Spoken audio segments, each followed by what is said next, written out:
Hello, আমার নাম সর্বজিৎ এবং দ্য জিকে একাডেমি চ্যানেলে আমি তোমাদের সকলকে স্বাগত জানাই। আমরা বটানিতে এর আগের দিনের ভিডিওতে মূল সম্পর্কে দেখছিলাম, উদ্ভিদের মূল সম্পর্কে দেখছিলাম এবং সেগুলোকে কিভাবে ভাগ করা যায় বা তার যে আহ, রূপান্তরগুলো হয় এবং রূপান্তরের মাধ্যমে কি কি তৈরি হয় সেইগুলো আমরা দেখেছিলাম। আজকে আমরা এখানে কন্টিনিউ করব কাণ্ড সম্পর্কে, উদ্ভিদের কাণ্ড সম্পর্কে দেখব। তো আগের দিনের ভিডিওটা যদি তোমরা না দেখে থাকো এই চ্যানেলের প্লেলিস্টে চলে যাবে, সেখানে সেই ভিডিওগুলো পেয়ে যাবে। আর প্লেলিস্টের লিঙ্ক নিচে ডেসক্রিপশনে দেওয়া রয়েছে। যদি তোমাদের এই ভিডিওগুলো ভালো লাগে অবশ্যই লাইক করো এবং তোমরা যদি নতুন হও চ্যানেলটা সাবস্ক্রাইব করে নিও। তো চলো শুরু করা যাক আজকের এই ভিডিও। দেখো, কাণ্ড কি? আমরা কোনো একটা উদ্ভিদের মাটির উপরে যে অংশটাকে দেখতে পাই সেটাকেই কাণ্ড বলা হয়। অর্থাৎ যখন একটা বীজ, কোনো একটা বীজের যখন অঙ্কুরোদ্গম হয় তখন যে ভ্রূণ মূলটা রয়েছে সেটা আমরা আগের দিন দেখেছিলাম মাটির নিচে চলে যায়, দিয়ে বিভিন্ন প্রকারের মূল তৈরি করে। তেমনি ভাবে কোনো একটা বীজের যে ভ্রূণ মুকুলটা থাকে, সেই ভ্রূণ মুকুল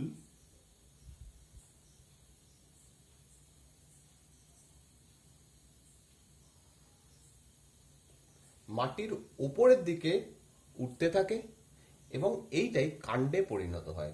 ভ্রূণ মুকুল যখন মাটির উপরের দিকে ওঠে এটা আলোর দিকে উঠতে থাকে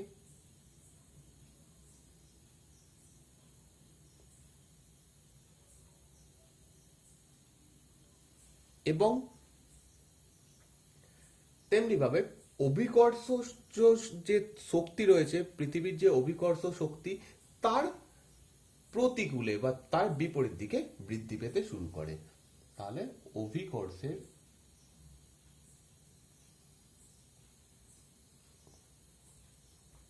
বিপরীতে। মূলের ক্ষেত্রে এইটাই দেখেছিলাম, জাস্ট উল্টো, আলোর বিপরীত দিকে সেটা বৃদ্ধি পায় এবং অভিকর্ষের দিকে বৃদ্ধি পায়। এবং কাণ্ড আলোর দিকে বৃদ্ধি পায়, অভিকর্ষের বিপরীতে বৃদ্ধি পায়। সেকেন্ড ব্যাপার,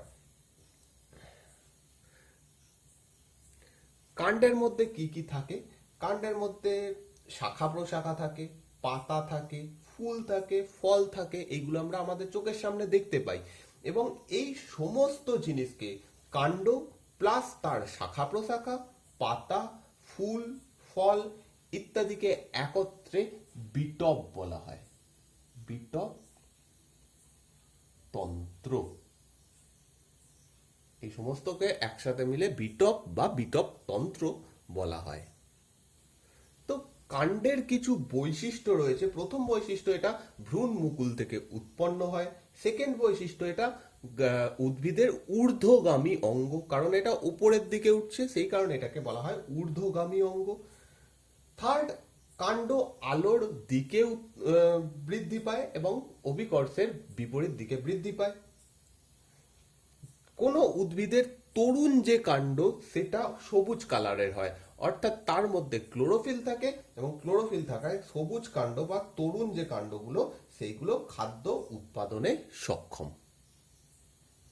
এরপরে হচ্ছে কাণ্ডের অঙ্গ সংস্থান, মানে কাণ্ডের মধ্যে আরো প্রপারলি ভাগ করলে কিছু কিছু অঙ্গ পাবো। পাশে একটা আমি ছবি অ্যাড করছি, প্লাস আমি এখানেও একটা ছবি আঁকবো, তার মাধ্যমে বোঝাবো।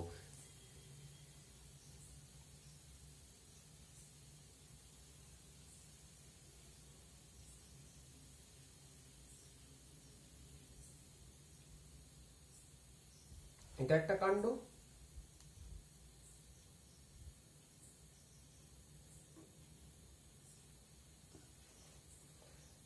কাণ্ডের এইরকম জায়গা থেকে, বিভিন্ন জায়গা থেকে পাতা উৎপন্ন হয়।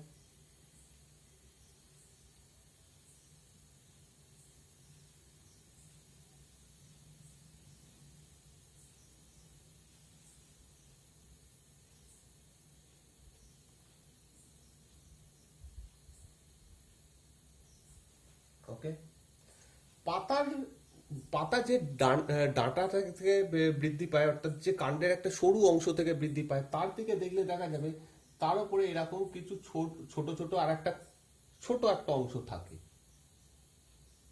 এরকম একটা ছোট অংশ থাকে। ওকে, এরকম ছোট ছোট অংশ থাকে। তো প্রথম হচ্ছে পর্ব।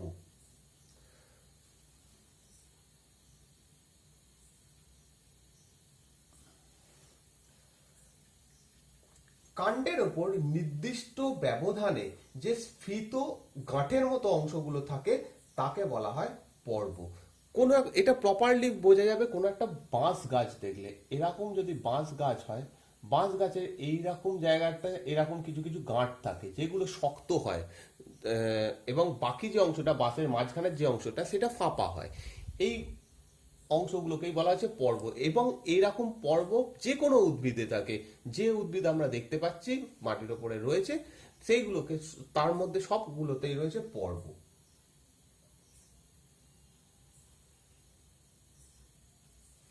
আর এই পর্ব থেকেই পাতা উৎপন্ন হয়, যে পাতাগুলো উৎপন্ন হয় সেটা পর্ব থেকেই হবে।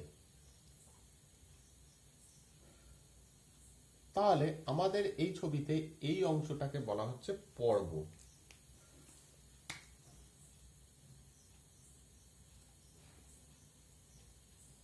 ওকে, এরপরে হচ্ছে পর্ব মধ্য। পর্বের ইংরেজি হচ্ছে নোড। এরপর হচ্ছে পর্ব মধ্য।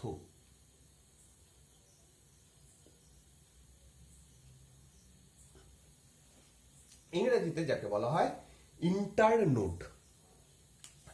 পরপর দুটো পর্বের মধ্যবর্তী কাণ্ডের অংশকে পর্ব মধ্য বলা হয়। এই পুরো যে বড় অংশটা মানে সোজা যে অংশটা সেটাকে পর্ব বলা, এই কাণ্ড বলা হয়। কাণ্ডের মধ্যে যেখান থেকে পাতা উৎপন্ন হচ্ছে সেই জায়গাটাকে পর্ব বলা হয়। দুটো পর্বের মধ্যবর্তী স্থানকে বলা হয় পর্ব মধ্য, অর্থাৎ এই অংশটা হচ্ছে পর্ব মধ্য। পুরো এইখান থেকে এইখানের মধ্যে যতটা অংশ রয়েছে সেটাকে বলা হয় পর্ব মধ্য। আবার একটা এখানে পর্ব, তাহলে দুটো পর্বের মধ্যবর্তী অংশকে বলা হয় পর্ব মধ্য। এবং থার্ড হচ্ছে পাতা। পাতা সম্পর্কে বিশেষ কিছু বলার নেই। পাতা আমরা সকলেই জানি, এবং যখন আমরা পাতার সম্পর্কে পড়বো সেখানে আরো ডিটেলসে পাতার ব্যাপারে পড়বো, কিন্তু এখানে আমরা জাস্ট পাতাকে চিহ্নিত করে বেরিয়ে যাব। এটা হচ্ছে পাতা। পাতার রং সবসময় সবুজই হয়, অধিকাংশ উদ্ভিদের ক্ষেত্রে পাতার রং সবুজ হয়, এবং কারণ এর মধ্যে ক্লোরোফিল থাকে এবং পাতাতেই মেন সালোক সংশ্লেষটা হয়ে থাকে। এরপরে হচ্ছে কক্ষ।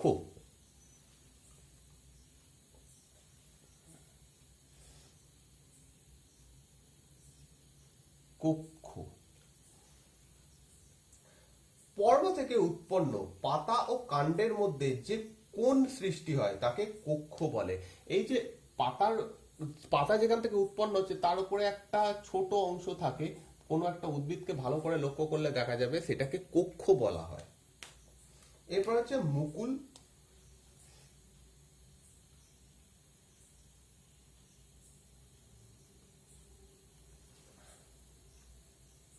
মুকুল অ্যাকচুয়ালি আমরা একদম গাছের ওপরে যেটা দেখতে পাই এই অংশটা, সেটাকে মুকুল বলা হয়।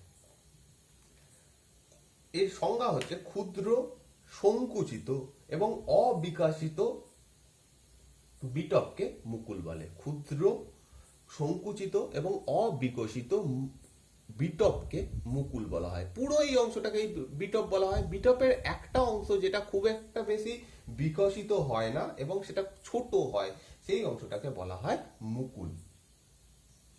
এবার মুকুল আবার দু রকমের হয়, একটা হচ্ছে শীর্ষ মুকুল আর একটা হচ্ছে কাক্ষিক মুকুল। আমি এখানে যেটা পয়েন্ট করেছি সেটা অ্যাকচুয়ালি হচ্ছে শীর্ষ মুকুল, বা আরেক কথায় বলা যায় অগ্রমুকুল।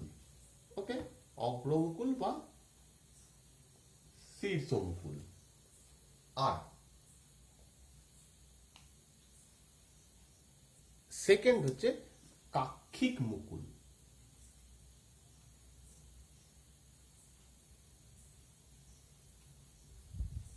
একটু আগে কক্ষ সম্পর্কে দেখলাম, তাহলে এই কক্ষের ওপরে যদি কোনো মুকুল তৈরি হয় তাকে আমরা বলবো কাক্ষিক মুকুল। কক্ষগুলোর ওপরেও মুকুল তৈরি হয়, সেই মুকুলকে বলা হয় কাক্ষিক মুকুল। থার্ড আরেক রকমের মুকুল হয় যাকে বলা হয় পুষ্প মুকুল। পুষ্প মুকুল অর্থাৎ এই মুকুল থেকে ফুল তৈরি হয়। যখন কোনো একটা গাছের মধ্যে ফুল দেখতে পাই সেটা অ্যাকচুয়ালি একটা মুকুল থেকেই তৈরি হয়, সেই মুকুলটাকে বলা হয় পুষ্প মুকুল। এবং লাস্ট অংশ হচ্ছে শাখা প্রশাখা।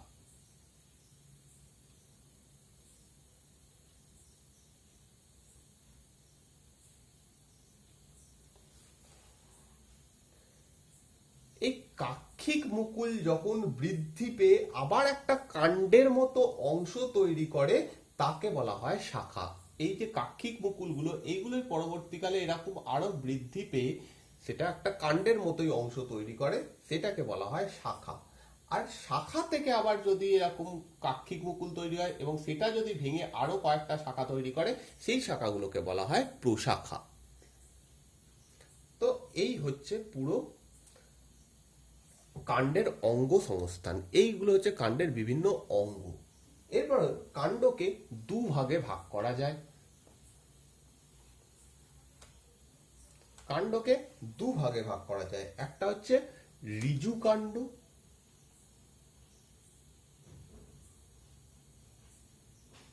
ঋজু কাণ্ড,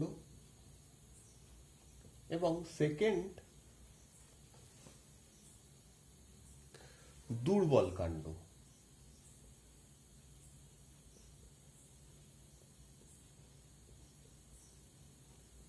ঋজু কাণ্ড এবং দুর্বল কাণ্ড। ঋজু কাণ্ডকে আবার তিন ভাগে ভাগ করা যায়।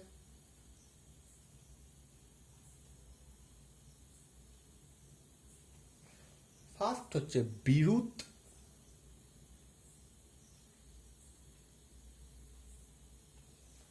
সেকেন্ড গুল্ম,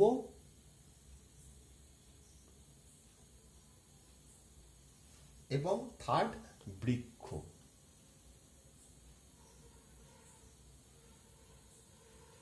তেমনি ভাবে দুর্বল কাণ্ডকেও তিন ভাগে ভাগ করা যায়। এক নম্বর হচ্ছে ব্রততী,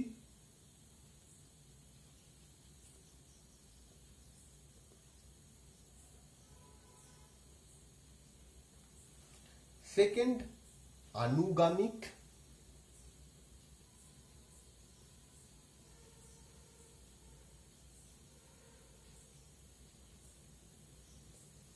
এবং থার্ড হচ্ছে রোহিণী।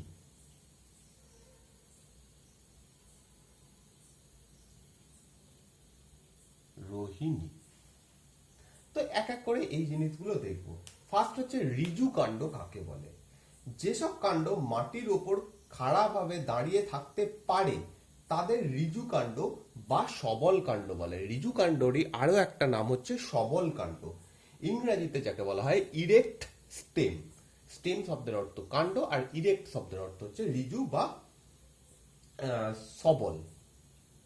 তাহলে যেসব উদ্ভিদকে আমরা দেখছি যে মাটির ওপর সোজাভাবে দাঁড়িয়ে রয়েছে, সেই সমস্তগুলো ঋজু কাণ্ডের উদাহরণ হবে। সেগুলো ধান হতে পারে, কোনো বড় গাছ, ধান গাছ যেমন হতে পারে, গম গাছ হতে পারে, তেমনি ভাবে যে কোনো বড় গাছ যেমন আম গাছ, কাঁঠাল গাছ, সমস্ত কিছু ঋজু কাণ্ডের মধ্যে পড়ে যাচ্ছে। তো এটাকে তিন ভাগে ভাগ করছি, বিরুৎ, গুল্ম এবং বৃক্ষ। প্রথম হচ্ছে বিরুৎ। বিরুৎ কাকে বলা হয়? যে সমস্ত উদ্ভিদের কাণ্ড নরম, কাষ্ঠহীন, অর্থাৎ এইগুলোতে কোনো কাঠ পাওয়া যাবে না, এবং এদেরকে চিপলে একটা রস জাতীয় রসালো পদার্থ বেরোবে, অর্থাৎ সরস, তাদেরকে বলা হবে বিরুৎ। যে সমস্ত উদ্ভিদের কাণ্ড নরম, কাষ্ঠহীন এবং সরস, সেইগুলোকে বলা হবে বিরুৎ জাতীয় উদ্ভিদ। নরম বলতে বোঝাই যাচ্ছে সেটা খুবই নরম হবে, কাষ্ঠহীন, তার মধ্যে কোনো কাঠ জাতীয় জিনিস থাকবে না, এবং সরস অর্থাৎ তার সেটাকে যদি আমি চিপি তাহলে তার মধ্যে থেকে একটা রস জাতীয় পদার্থ বেরোবে। এটা হচ্ছে বিরুতের বিরুৎ। এবার বিরুৎ জাতীয় উদ্ভিদকে আবার চার ভাগে ভাগ করা যায়। বিরুৎ জাতীয় উদ্ভিদকে চার ভাগে ভাগ করা যায়।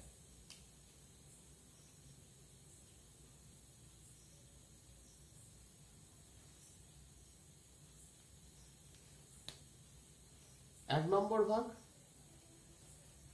ক্ষণজীবী,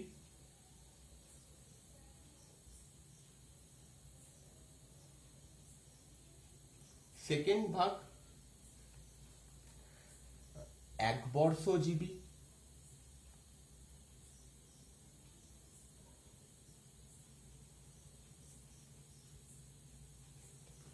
থার্ড ভাগ দ্বিবর্ষজীবী,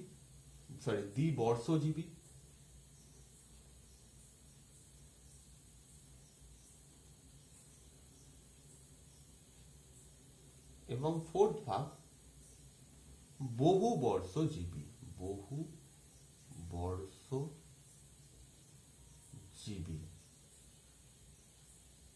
তো এই চার ভাগে ভাগ করা যায়, এগুলো এক একটা করে দেখব। প্রথম হচ্ছে ক্ষণজীবী। যে সমস্ত বিরুৎ জাতীয় উদ্ভিদ মাত্র কয়েকদিনের মধ্যেই তার জীবন চক্র শেষ করে দেয় তাদেরকে ক্ষণজীবী বলা হয়। অর্থাৎ এটা এক বছরও বাঁচে না, এক বছরেরও কমে সেটা মরে যায়।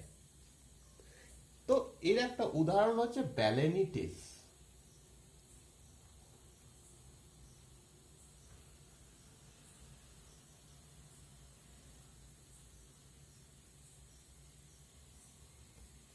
সেকেন্ড একবর্ষজীবী। নাম থেকেই বোঝা যাচ্ছে যে বিরুৎ জাতীয় উদ্ভিদ মাত্র তার জীবন চক্র মাত্র এক বছরে বা একটা ঋতুর মধ্যেই কমপ্লিট করে তাকে বলা হবে একবর্ষজীবী। এই ধরনের উদ্ভিদগুলো মাত্র এক বছরই বাঁচবে, তার থেকে বেশি বাঁচতে পারবে না। উদাহরণ হচ্ছে ধান,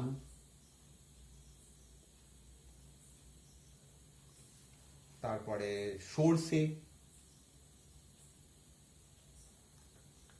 গাছ যদি বাড়িতে লাগানো হয় সেটা এক বছরের বেশি কোনোদিনই বাঁচবে না। ধান গাছও সেম, ধান গাছও এক বছর অব্দি বাঁচতে পারে। এরপর হচ্ছে দ্বিবর্ষজীবী। সেম নাম থেকে বোঝা যাচ্ছে যেটা এর যে সময়কাল সেটা দুটো মরশুম বা দুটো বছর হতে হবে, 2 বছর অব্দি এটা বাঁচতে পারে, তাদেরকে দ্বিবর্ষজীবী উদ্ভিদ বলা হয়। যেমন উদাহরণ মূলো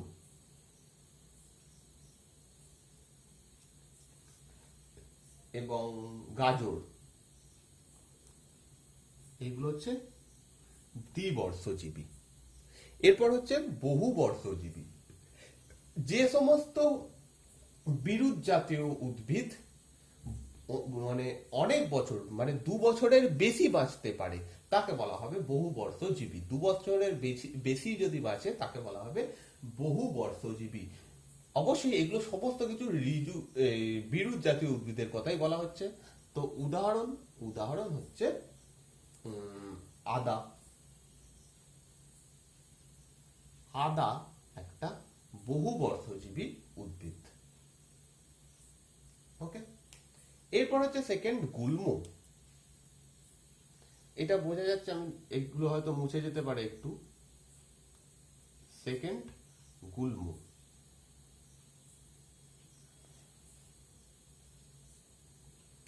এই প্রত্যেকটাই ঋজু কাণ্ড যেগুলো সেগুলোকে আলোচনা করা হচ্ছে। অর্থাৎ এখানে যে কটা ভাগ দেখানো হবে সব কটাই মাটির ওপরে সোজা হয়ে দাঁড়িয়ে থাকতে পারে। তার মধ্যে বিরুতের বৈশিষ্ট্য হচ্ছে সেটা একটু নরম, কাষ্ঠহীন এবং সরস হবে।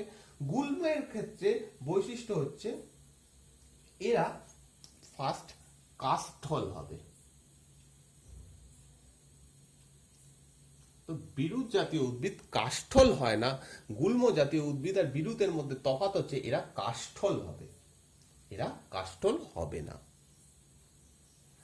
আবার বৃক্ষ জাতীয় উদ্ভিদের থেকে গুল্ম জাতীয় উদ্ভিদের তফাৎ হচ্ছে গুল্ম জাতীয় উদ্ভিদ ক্ষুদ্র কাণ্ড বিশিষ্ট হয়, ক্ষুদ্র কাণ্ড বিশিষ্ট হয়।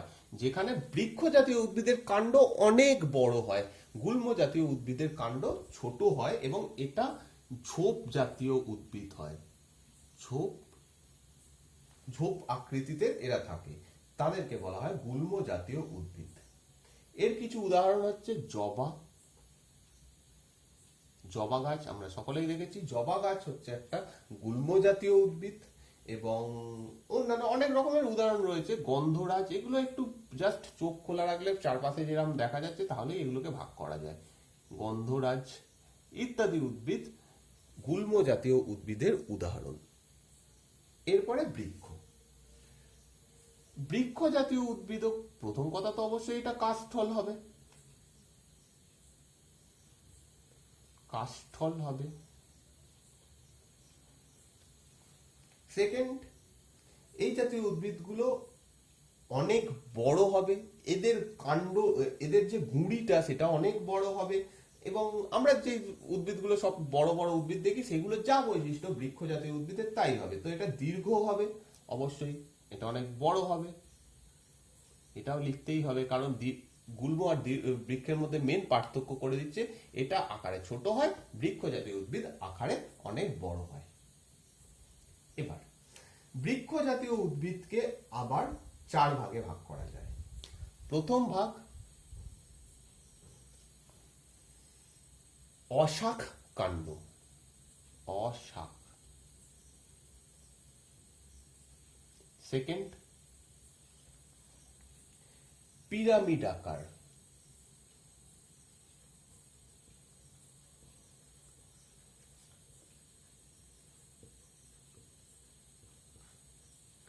থার্ড, গম্বুজ আকার।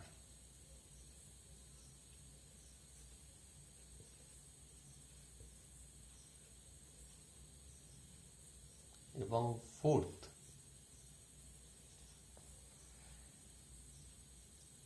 হচ্ছে তৃণকাণ্ড।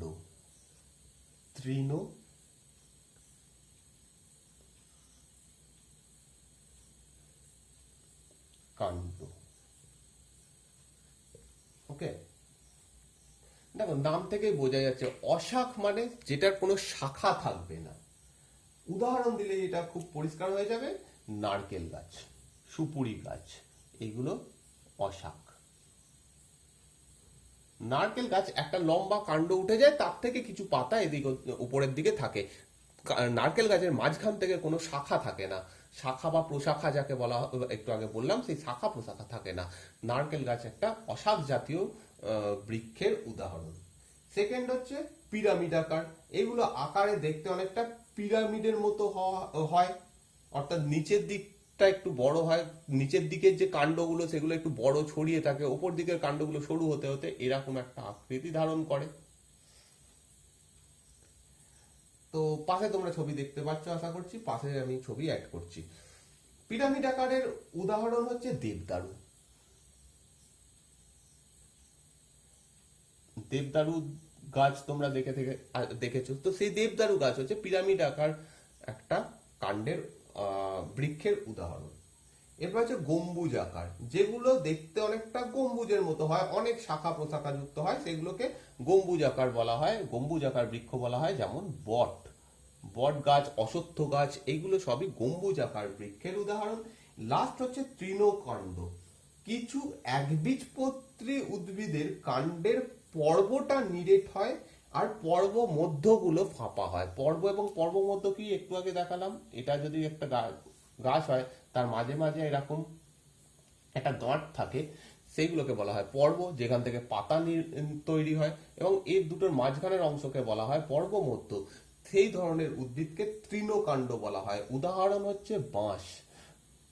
বাঁশ এর সব থেকে প্রপার উদাহরণ। বাঁশ গাছেরও এরকম দেখা যায়, মাঝখানে কিছু কিছু এরকম গাঁট রয়েছে যেগুলো নিরেট হয় এবং বাকি জায়গাটা ফাঁপা হয়, এদেরকে বলা হয় তৃণকাণ্ড। ওকে, এই তো গেল ঋজু কাণ্ড সম্পর্কে। এবার হচ্ছে দুর্বল কাণ্ড, যেখান থেকে পরীক্ষায় সব থেকে বেশি প্রশ্ন আসে, দুর্বল কাণ্ড। এইটা পুরো মুছে দিলাম, সুবিধা হবে।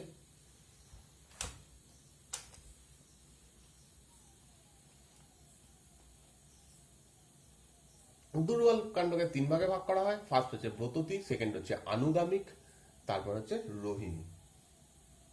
এটা আনুগামিক হবে না, অনুগামিক হবে, একটু ভুল হয়ে গেছে, অনুগামিক। দেখো পাশে ছবি অ্যাড করছি, তোমরা বুঝতে পারবে। ব্রততী ফার্স্ট, এখানে লিখছি ব্রততী।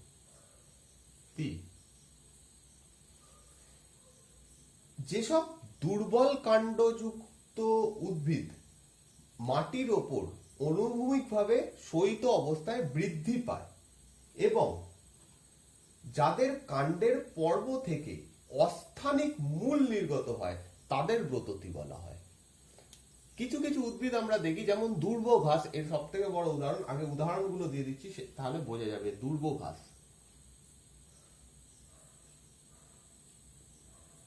তারপরে হচ্ছে রাঙা আলু গাছ। এইটা হয়তো উদাহরণ কম দেখা যায়, আমরা মানে অনেকেই দেখিনি রাঙা আলু গাছ, কিন্তু দুর্ব ঘাস সকলেই দেখেছি। তো দুর্ব ঘাসকে যদি আমি টেনে তুলি তাহলে দেখা যাবে, প্রথম কথা তো এটা মাটির সঙ্গে শয়িত অবস্থায় চলতে থাকে। এটা যদি মাটি হয়, মাটির সঙ্গে এটা শয়িত অবস্থায় চলতে থাকে, এরকম এরকম বিভিন্ন দুর্ব বেরোয়, যেটাকে পুজোর কাজে লাগে। এটা তুললে এটা কিন্তু পুরোটা সোজা এরকম ভাবে উঠবে না। হবে কি, যদি তুলি মাঝখানে মাঝখানে কিছু জায়গায় দেখবো শিকড়ের মতো কিছু উঠছে, শিকড়ের মতো ছিটতে ছিটতে উঠছে। তো এই ব্রততী জাতীয় উদ্ভিদ, প্রথম কথা এটা আনুভূমিক ভাবে অনুভূমিক ভাবে মাটির সঙ্গে মাটিতে শুয়ে বৃদ্ধি পায়, কিন্তু এর স্থানে স্থানে এর যে শয়িত অংশটা, যেটা একটু মোটা অংশটা, সেটাকেই কাণ্ড বলা হচ্ছে। কাণ্ডের মাঝখানে মাঝখানে পর্ব থেকে কিছু অস্থানিক মূল নির্গত হয়। অস্থানিক মূল সম্পর্কে আমরা আগের দিন দেখে এসেছি। সেই অস্থানিক মূলগুলো মাটির সঙ্গে মিশে থাকে বা আটকে থাকে।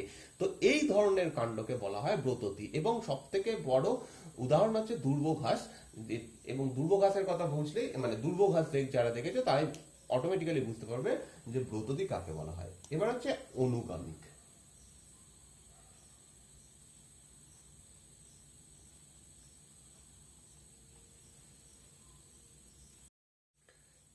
ব্রততী আর অনুগামিকের মধ্যে জাস্ট একটাই তফাৎ রয়েছে। ব্রততীর মাঝখানে যে এইরকম মূল নির্গত হয়, অস্থানিক মূল নির্গত হয়, সেটা শুধু অনুগামিকের ক্ষেত্রে হয় না। অর্থাৎ এখানে কোনো মূল থাকে না, এটা ডাইরেক্ট এরকম পড়ে থাকে। এটাকে যদি আমি এরকম করে তুলি ওপরের দিকে, তাহলে সোজা এরকম উঠে যাবে, কোথাও থেকে ছিঁড়ে উঠবে না, মাটির থেকে ছিঁড়ে উঠবে না। এটাই হচ্ছে অনুগামিক। উদাহরণ হচ্ছে পুঁই। পুঁই শাক যেটা আমরা খাই, পুঁই শাক গাছ যেটা, সেটাকে সেটা এমনি নর্মালি বৃদ্ধি পায়। ওটাকে যদি পুরো কাণ্ডটাকে ধরে আমি তুলে নিয়ে আসি, কোথাও থেকে সেটা কোনো মূল দেখা যাবে না, একটাই মূল, সেটা মাটির সঙ্গে থাকে, আর বাকি কোথাও মূল থাকে না। ব্রততী আর অনুগামিকের মধ্যে জাস্ট এটাই তফাৎ। অ্যাকচুয়ালি দুটোই সেম, দুটোই মাটির সঙ্গে শুয়ে বৃদ্ধি পায়। এটার মধ্যে শুধুমাত্র মূল দেখা যায় অস্থানিক মূল, অনুগামিকের ক্ষেত্রে কোনো অস্থানিক মূল দেখা যায় না। এছাড়া আরো কিছু উদাহরণ রয়েছে, যেমন বাসন্তী,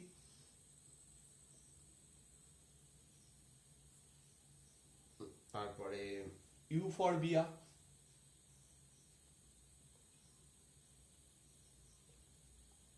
এইগুলো সবই অনুগামিকের উদাহরণ। লাস্ট হচ্ছে রোহিণী।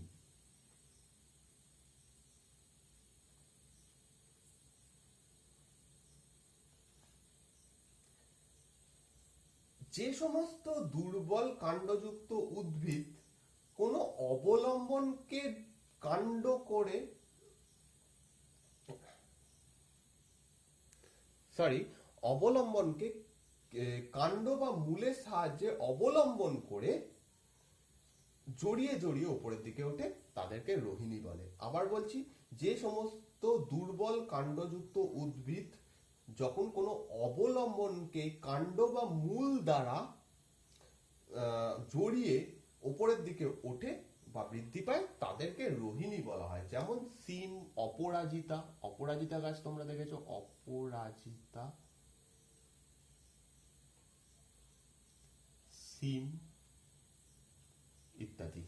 এরা কিরকম ভাবে ওঠে, কোথাও একটা এরকম যদি কোনো একটা কিছু শক্ত কিছু থাকে, এই গাছটা এরকম করে উঠতে থাকে, প্লাস এখান থেকে কিছু একটা আকর্ষ জাতীয় বেরিয়ে এই শক্ত জিনিসটাকে জড়িয়ে ধরে রাখে। তো এইভাবে এটা ওঠে। তো সেই ধরনের উদ্ভিদকে রোহিণী বলা হয়। এছাড়াও রয়েছে মটরশুঁটি।